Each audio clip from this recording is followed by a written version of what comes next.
Hola, ¿cómo están? Me da mucho gusto poder saludarles nuevamente. Bienvenidas, bienvenidos a mi canal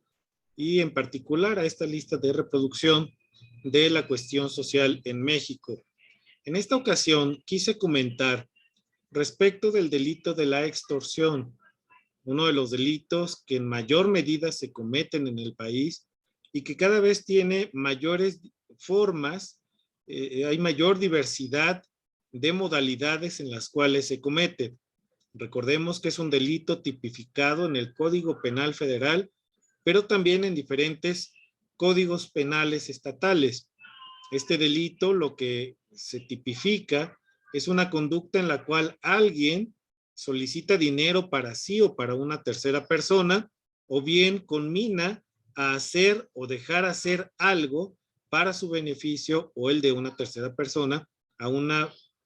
víctima que evidentemente por su voluntad no haría eso que se le solicita o no entregaría el dinero o las pertenencias que le son solicitadas. Este delito, lamentablemente, es uno de los que menos se denuncian. Es uno de los delitos en que existe mayor cifra negra y que lamentablemente estamos ante una realidad de un crecimiento importante en el número de averiguaciones, o mejor dicho, como se habla ahora, de carpetas de investigación que se inician en las diferentes procuradurías o fiscalías estatales y también en la Fiscalía General de la República. Observemos, por ejemplo, la tendencia que tiene este delito en los primeros meses de los últimos 5 años. En esta gráfica, lo que se muestra es el periodo de enero a marzo para cada uno de estos años, del 2018 al 2022, es decir, los últimos 5 años en su primer trimestre. Lo que vemos es que pasamos de 1,446 carpetas de investigación en estos meses, en estos primeros meses del año, a una cifra de 2,148, que luego se mantuvo relativamente estable con pequeños y ligeros crecimientos. 2020, un ligero descenso en el 2021, pero un crecimiento importante en el 2022, tal como se observa aquí en la gráfica. Si se comparan los datos del primer trimestre entonces del 2022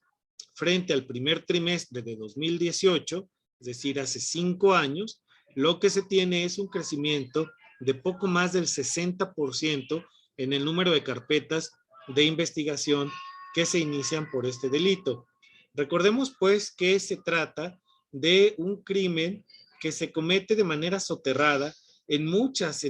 ocasiones vía llamadas telefónicas, que es el método más utilizado por las y los extorsionadores, y que utilizan teléfonos que lamentablemente se ha acreditado que están dentro de prisiones estatales, de penales, de centros de reclusión, en los cuales las y los delincuentes se organizan, porque esto no se podría utilizar en este tipo de aparatos celulares, no podrían utilizarse dentro de un penal si no hubiese la complicidad o al menos la omisión, yo diría dolosa, de las autoridades de los penales que permiten que se cometan este tipo de delitos. Pero también hay nuevas formas de extorsión que están apareciendo en las redes sociales. Una que se está extendiendo de manera muy rápida es la del contacto que se da vía el Facebook, el Instagram y otras redes, donde la gente normalmente comparte fotografías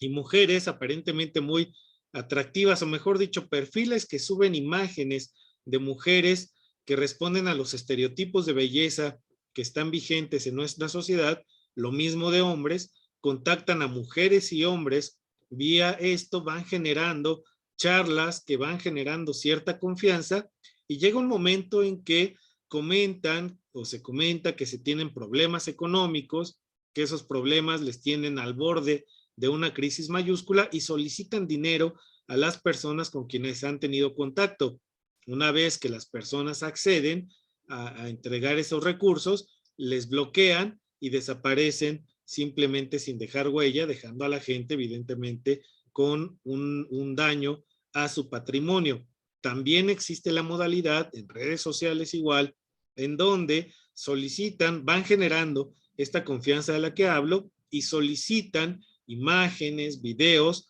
de corte o de tipo sexual, en los cuales las personas pues se muestran desnudas en ciertos actos sexuales y luego son extorsionadas para no difundir estos videos, que aunque fuese un delito que o el delincuente lo hiciera, evidentemente mientras se pone la denuncia, se investiga quién cometió el delito, si es que incluso está en México,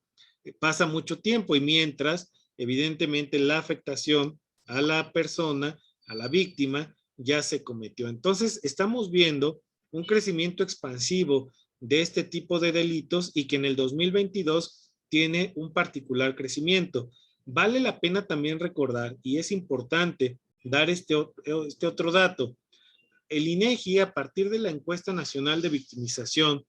y Percepción del Delito, la ENVIPE, que se ha convertido en uno de los principales instrumentos de análisis de la victimización en México en los últimos años, lo que nos encontramos es que en la edición 2021 de esta encuesta, que recoge los datos correspondientes al año 2020, vemos cómo aquí al lado izquierdo de la pantalla,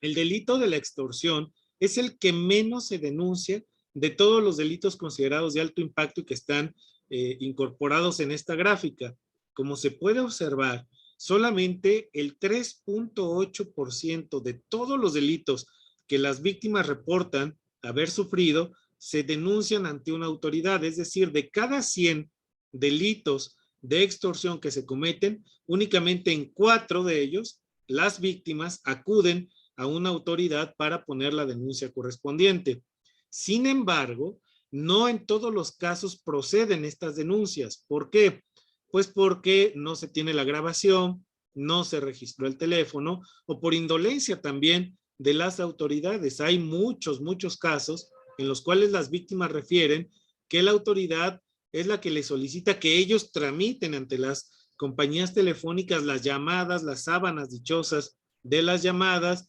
piden la grabación y piden prácticamente que sea la víctima quien lleve a cabo la investigación y desde luego eso desalienta que se ratifique o que se continúe con la denuncia. Desde esta perspectiva es bien interesante observar que además de ser el delito que menos se denuncia por las víctimas, también es el delito en el cual menor porcentaje de averiguaciones previas, o mejor dicho, carpetas de investigación se inician, pues solamente en el 55% de las denuncias que se presentan se llegan a convertir en carpetas de investigación. Si a esto le agregamos el bajísimo porcentaje que realmente llega a sentencias, ya sean condenatorias o absolutorias, tenemos que el delito de extorsión puede ser considerado el delito de mayor impunidad en México. Si de por sí la impunidad es brutal, mayúscula, gigantesca, bueno, en el caso del delito de la extorsión,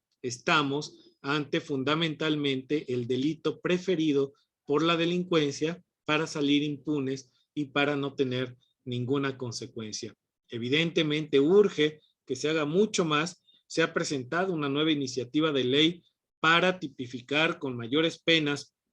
este delito en diferentes entidades de la República. Se ha buscado que en el Congreso se endurezcan las penas, pero en realidad estamos no solamente ante una cuestión de disuasión vía esto que se llama ahora el populismo punitivo, es decir,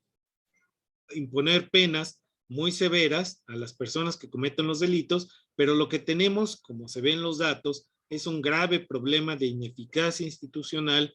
de incapacidad de procesar este tipo de temas, este tipo de crímenes, vía la procuración y luego la impartición de justicia, y esto evidentemente lleva a que las víctimas no tengan prácticamente ningún incentivo para denunciar, para seguir sus denuncias o sus demandas, y evidentemente el daño patrimonial allí queda. Ojalá que en los próximos meses, años, podamos cambiar esta terrible realidad, porque este delito además se asocia a otros más. Se asocia a tentativas o de plano el secuestro, al cobro de piso, a otro tipo de despojos que están cometiéndose prácticamente todos los días por millones. De acuerdo con la ENVIPE, en el año 2020 hubo más de 4.46 millones de víctimas de estos delitos, y si comparamos con el número de carpetas de investigación que se inician, que como vemos al año no pasan de los 2,000, bueno, pues tenemos, perdón, de los 8,000 casos o casi 10,000 carpetas de investigación en los mejores momentos de la investigación, bueno, lo que tenemos es evidentemente una tremenda impunidad. Yo les agradezco la atención de estar aquí, les agradezco el favor de verme, de escucharme y les invito nuevamente a suscribirse al canal. Muy buenas tardes, nos vemos en la próxima cápsula.